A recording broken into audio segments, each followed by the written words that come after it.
kalau dilepas, ditaruh, ada bentuknya manusia, tidak ada. Tapi ketika kita pakai baju ini, lalu dia bisa berja, betul ya? Arti pakaian itu tadi, ini untuk mendekatkan pemahaman. Selama ini kita harus terus tafakur dengan zikir, dengan sholatul daim, ya, supaya mendapatkan zauk atau rasa, ya, paham ya? Karena sekali kita mendapatkan yang dikatakan rasa, zauk bersama dengan Tuhan, kita hadir hati menyaksikan keberadaan Tuhan melalui nur ilahi yang dikatakan tadi, wajah Tuhan tadi ya, zat atau nurullah. Nah, itu sekali keluar napas melebihi ibadah 1000 tahun.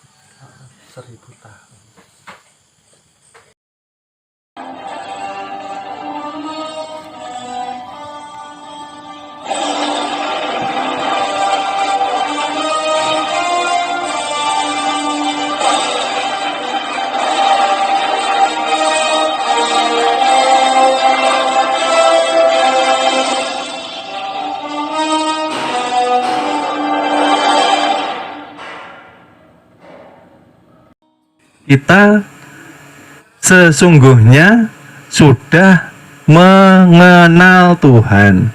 Kita sesungguhnya sudah menyaksikan Tuhan. Kita sesungguhnya sudah bertemu dengan Tuhan. Di mana itu? Di alam kesucian. Kan Tuhan tanya, alastu bi rabbi? Benarkah aku Tuhanmu? Ya, lalu kita menjawab apa? Masih ingat? Qalu bala. Benar, engkau Tuhanku. Lalu syahidna, kami menyaksikan. Lah, begitu lahir kita melupakan Tuhan. Oleh sebab itu fardu ain diwajibkan supaya kita selamat berpulang kembali kepada Tuhan dengan husnul khotimah.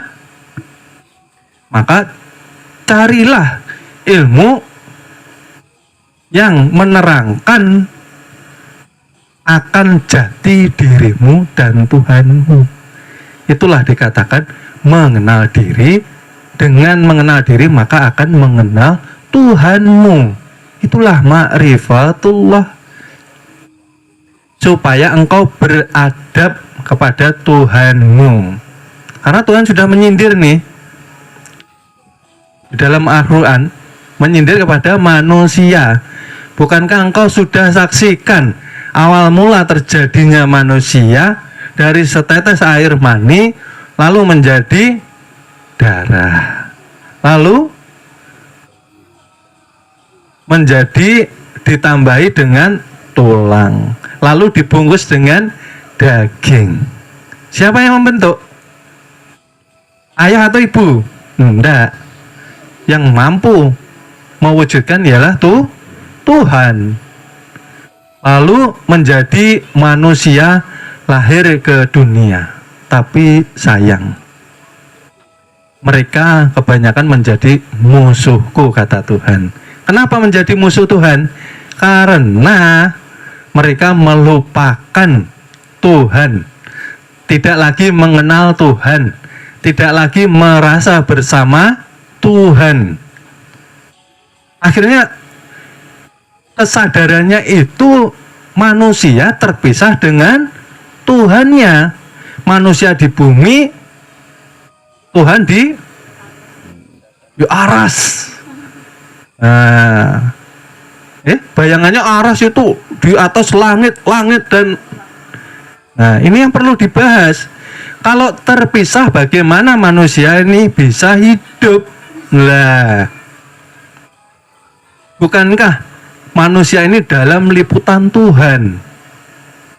Nah, inilah yang perlu kita kaji. Jadi ilmu ma'rifat fardu ain untuk dipelajari, tapi itu pun yang mendapat hidayah dari Allah Subhanahu wa ta'ala. Barang siapa Tuhan menghendaki kebaikan, maka manusia akan dibimbing, akan dituntun, akan diberi hidayah untuk mengenal dirinya melalui ilmu yang telah diajarkan oleh kekasihnya. Itulah dikatakan ilmu ma'rifatullah. Artinya ketika orang dikenalkan dengan ilmu mengenal Tuhan melalui dirinya, dia dikehendaki untuk menjadi baik. Dia dikehendaki untuk berpulang dengan husnul khotimah. Dia dikehendaki berpulang tanpa hisab, tanpa hitung-hitungan lagi. Alhamdulillah. Dan yang hadir di majelis hari ini dan yang menyimak di rumah yang terpaut dengan ruang dan waktu, terpisah dengan pulau, ya, itu pun dikehendaki kebaikan oleh Allah Subhanahu wa ta'ala. Alhamdulillah, Masya Allah. Ya, kita harus banyak bersyukur ya. Ternyata kita dipilih Tuhan, karena tidak sembarangan orang bisa mengenal ilmu ma'rifatullah. Kalau Tuhan tidak menghendaki, yang pertama pasti akan semakin dijauhi, semakin dijauhkan. Yang kedua, walaupun ingin belajar, tapi selalu halangi. Karena la haula walahu, apa yang berlaku atas diri kita itu hakikatnya gerak daripada Tuhan melalui af'alnya. Ya. Oleh sebab itu kita termasuk yang dicintai karena kita diizinkan untuk melakukan salah satu daripada sunnahnya Rasulullah. Salah satu sunnah Rasulullah yang termasuk utama ialah menghadiri duduk di dalam majelis yang di dalamnya majelis itu mengenalkan jamaahnya kepada Tuhannya. Ingat, karena tidak semua majelis mengenalkan jamaahnya kepada Tuhannya. Terkadang ada yang dibahas hanya syariat-syariat saja, diiming-imingi caranya untuk mendapatkan banyak pahala. Maka mereka berlomba-lomba mencari pahala. Maka pantas nanti dihitung, ya. Ini sholatmu yang lubang-lubang yang tahun kemarin nih. Ini puasamu ya, Senin Kemis. Kalau di rumah puasa, kalau di luar, nah, warung gaib yang terlihat hanya kakinya aja. Oke ya. Baik, ini penjelasan. Jangan salah tafsir. Memang kita bukan ahlinya tafsir, tapi harus paham bahwa yang dilarang bukan ilmunya sebetulnya. Yang dilarang itu, yang dikatakan haram itu ialah menyampaikan hasil rasa zauknya yang terhubung kepada Tuhannya. Ya, contoh ketika Datuk Sambul ketika beliau zauk, rasanya sudah dimabuk asmara, dimabuk cinta pada Tuhannya, maka yang dikatakan apa? Datuk Sanggul sudah tidak ada. Di sini yang ada hanya Tuhan. Zauk, kesadarannya lenyap, tenggelam dalam kesadaran ilahi. Ya, bukan tubuhnya yang hilang. Nanti dikira lenyap, nggak kelihatan. Bukan. Ya, inilah yang diharamkan untuk disampaikan. Karena bagaimanapun kita menyampaikan rasa yang kita rasakan, orang lain tidak akan mampu mencerna dan memahaminya. Ini yang diharamkan. Kalau ilmunya diwajibkan untuk dipelajari. Paham gak ini? Kalau rasa, masalah rasa, hanya yang merasakan yang mampu menerjemahkan. Bagaimana kita bisa tahu rasanya kopi kalau kita sendiri tidak merasakan kopi itu sendiri? Kita menyatakan rasa ketuhanan ketika kita mabuk di dalam keesaan dengan Tuhan. Itulah yang harus disembunyikan. Itu haram disampaikan gitu loh maksudnya. Kalau sudah kita mabuk, ya, mabuk ketuhanan maksudnya, ya, ketika kita zikrullah, ya, la ilaha illallah, yang ada hanya Allah. La ilaha illallah, yang ada hanya wujudnya Allah. Ini kalau disampaikan ke orang awam, ini yang haram, karena akan terjadi permasalahan. Karena mereka belum bisa merasakan apa yang kita rasakan gitu loh. Nanti kita kalau mengatakan yang dirahasiakan kepada umum, kita pasti dikatakan GIL, gila. Nah, paham gak? Masalah rasa ini dirahasiakan supaya engkau selalu mesra dengan Tuhanmu. Kan seperti itu. Makanya dikatakan kalau sudah tahu, berdiam aja. Ya, berdiam, dirasakan, diam aja. Loh, ini guru kok dijelaskan? Karena di majelis. Kalau tidak dijelaskan, ya nggak paham yang belajar gitu loh. Setelah keluar dari majelis, jangan dinyatakan. Cukup kita memahami, cukup kita merasakan, disitulah jalan kita mengesahkan. Disitulah kita bertemu Tuhan, menyaksikan Tuhan, lalu bersama dengan Tuhan.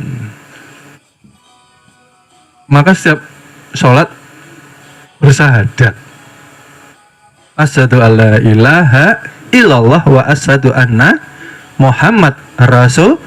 Artinya Allah dan Muhammad itu satu jua orangnya. Oleh sebab itu dilarang memikirkan zatnya Tuhan. Tapi perhatikanlah manusia itu sebagai perwujudan daripada rahasia Tuhan. Karena manusia, insan ini ialah wujud daripada sifatnya Allah. Sifat apa kemarin kajian? Masih ingat? Sifat adalah rupa. Rupa adalah wujud. Artinya yang duduk ini semua sih, betul kah? Yang kemarin cara mempanakan diri, ya, supaya hilang rasa kita mengakui adanya diri ini seperti apa, guru? Supaya kita tidak mengakui ada diri ini lah. Jalannya seperti apa? Kemarin kita harus mengesahkan af'alnya, mengesahkan untuk mengembalikan bahwa yang mempunyai gerak, diam, berjalan, duduk, tidur itu hakikatnya Tuhan jua. Oke? Ini sedikit aja supaya nggak lupa ya. Kita urut kenapa dikatakan yang mempunyai gerak ini Tuhan. Timbulnya pergerakan karena napas. Adanya napas karena adanya nyawa. Ada nyawa karena ada ruh. Ya kah?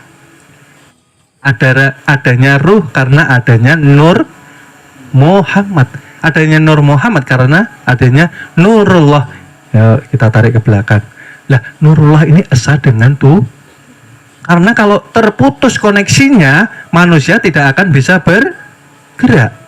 Kalau terputus berarti hilang semua. Oleh sebab itu, orang ketika meninggalkan dunia cenderung napasnya ini harus kita sadari. Supaya apa?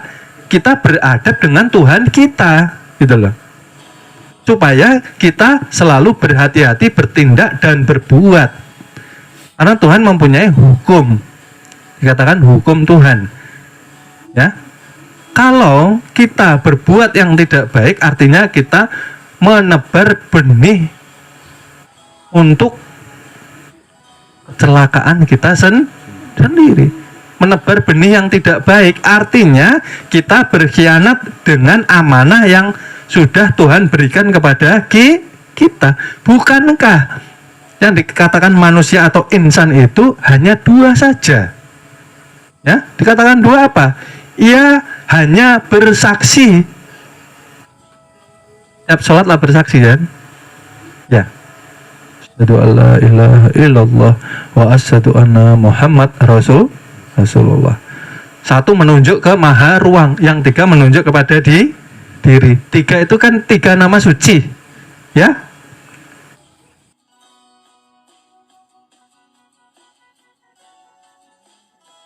Nyatanya saya ndak ada. Yang ada, mohon maaf, akan kami lanjut ke episode berikutnya. Terima kasih.